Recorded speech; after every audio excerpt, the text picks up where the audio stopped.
So kita orang singgah dekat satu macam pasar malam Pasar depan masjid. Depan masjid. Depan masjid kat Phuket ni. So tengok apa-apa makanan kat dia. Ada mi. Ni macam meriah sangat pula tengok ni. Cara ramai orang pula. Dia jual apa ni? Oh, dia jual kuih-kuih besar-besar curry puff dia kat sini. Curry puff. So ada meatball lah. Ada meatball. Ada donat.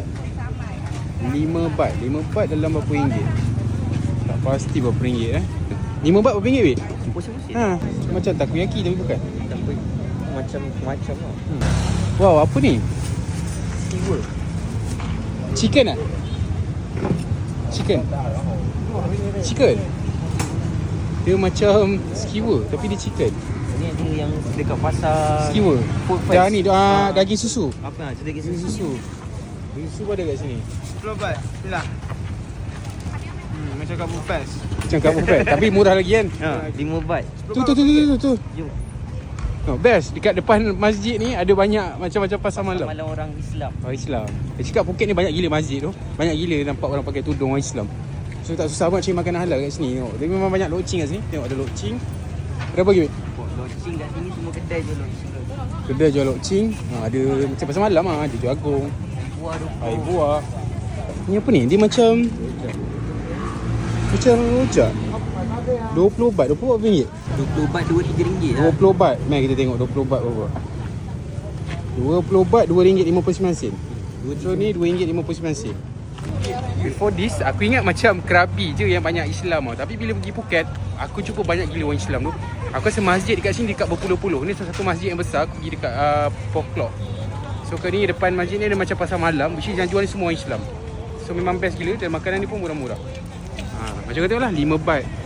So Syafiq dia pantang tengok dia nak beli. Okay, jom kita tengok. Ada 20. Hai, Try. 20 baht. Try. Tapi nak try 20 baht dekat pasar depan masjid Phuket ni, dekat 4 o'clock. One. Ya, one. 3 ringgit lah. 2 ringgit lah. 2 ringgit lebih, 2 ringgit 59 sen, something like that.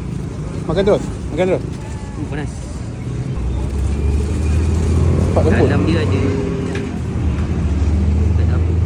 Kerana kita rasa bismillah.